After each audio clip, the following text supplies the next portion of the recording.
Tuve la fortuna de conocer a Monseñor Álvaro del Portillo hace ahora ya 50 años, siendo yo aún estudiante. No sabía yo entonces mucho de él y le conocí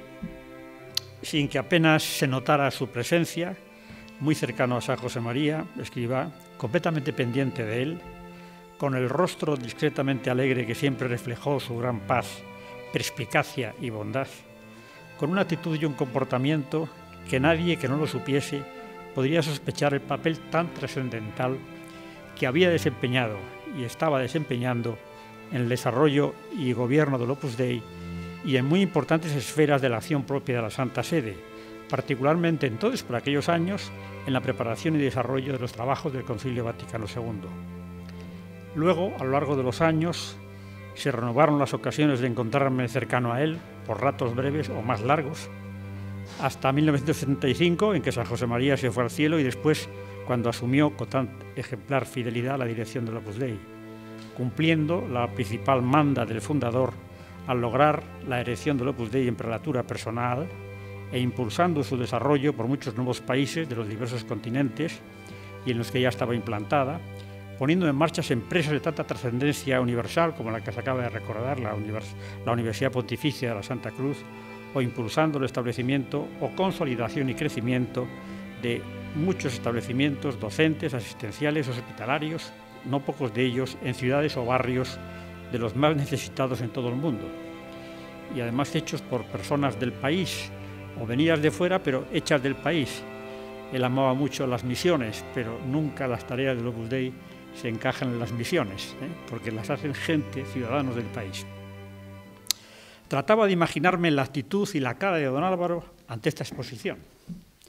y le veía en una mezcla de alegría agradecida y de sorpresa. Alegría agradecida por la oportunidad de volver a Cigales. Aquí pasó solamente algo menos de 3 meses de su vida,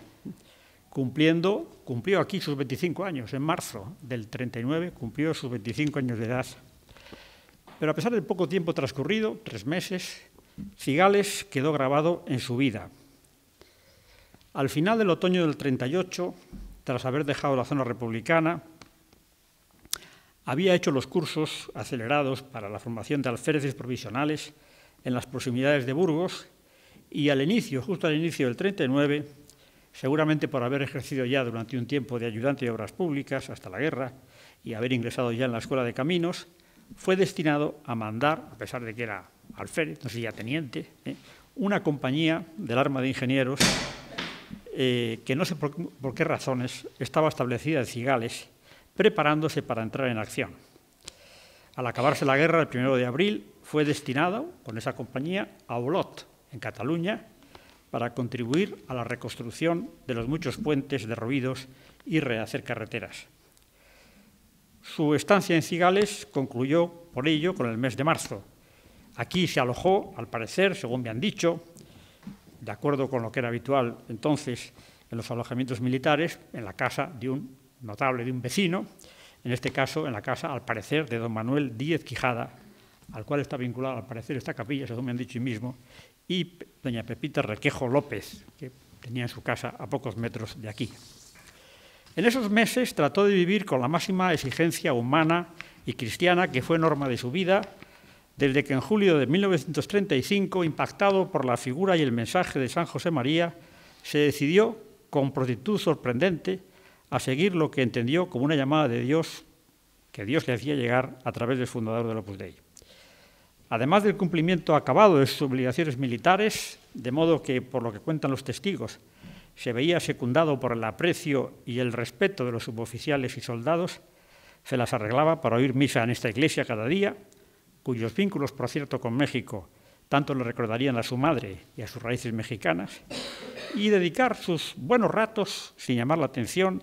a la oración y a la lectura de la Sagrada Escritura, además de estudiar inglés y alemán, y preparar alguna asignatura que pensaba habría de cursar en la Escuela de Caminos al concluir el conflicto. Y dedicaba también sus ratos a montar a caballo, que parece que le gustaba bastante, y a departir con los demás, protagonizando incluso algún suceso en la vida local que expresa el aprecio que en tan poco tiempo le rodeó en el pueblo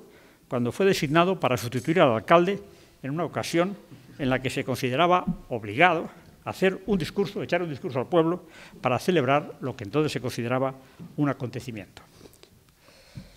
Y creo que salió a hombros incluso después del discurso. Todo normal, todo sencillo, sin nada extraordinario, pero don Álvaro estaba en estrecho contacto con San José María, entonces residente en Burgos, y que vino más de una vez a encontrarse con él aquí mismo, o en Valladolid. Como le oí relatar hace muchos años a un gran amigo de don Álvaro, Vicente Rodríguez Casado, que fue compañero también aquí en la compañía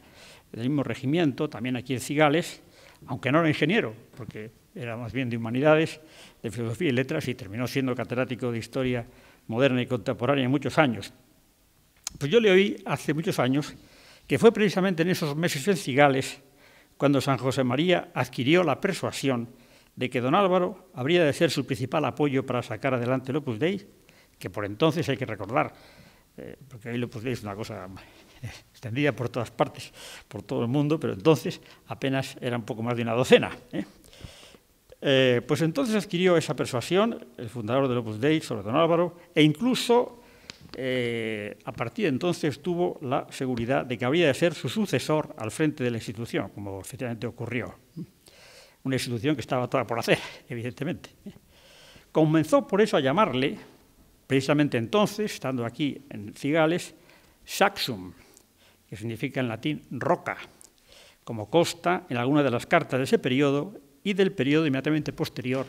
cuando estaba ya en Olot. Algo que, como puede suponerse, uniría en el corazón de don Álvaro a Cigales con una dimensión tan crucial de lo que habría de ser su vida y tras de lo cual siempre vio los paternales y sorprendentes designios de Dios.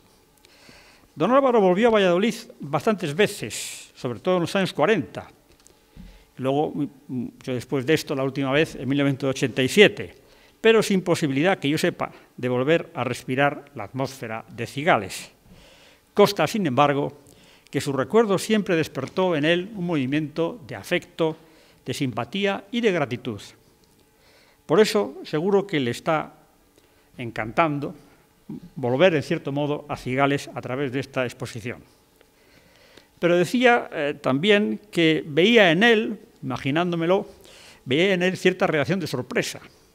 por la sencilla razón de que su profunda, sencilla pero insondable humildad siempre trató de rehuir ser el centro, ser protagonista, aunque no tuviera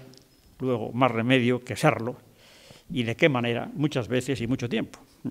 Pero no se atribuía nada a sí mismo, sino todo a Dios y a la fidelidad y generosidad del fundador de la obra y otras personas. Por otros motivos, podría también surgir esta reacción de sorpresa en muchos de los que tengamos la oportunidad de saber de la existencia de esta exposición. Lo que hemos recordado sobre la vinculación con Cigales de Álvaro del Portillo, que será beatificado, como ya se ha recordado, el próximo sábado en Madrid, ante miles de personas de todo el mundo, puede dar una explicación de por qué los organizadores de esta exposición hayan decidido hacerla aquí. Además, José nos ha dado muchas ilustraciones de este porqué. Las particularidades de Arambé explican que se centre sobre todo en una de las dimensiones de este obispo de la Iglesia Católica, su impulso especial, el impulso especial que imprimió, especialmente a través de la prelatura del Opus Dei, a distintas labores sociales en África, cuya dramática situación, como se ha recordado, movía particularmente su gran corazón. Entiendo que es una forma, aún limitada, de dar a conocer quién fue Álvaro del Portillo en esta villa, que lo acogió en una etapa crucial de su tránsito de la juventud a la madurez. Un modo también de estimular a todos a seguir su ejemplo, quizás particularmente en esa su preocupación responsable y activa, no diluida en palabras fáciles, por el continente africano.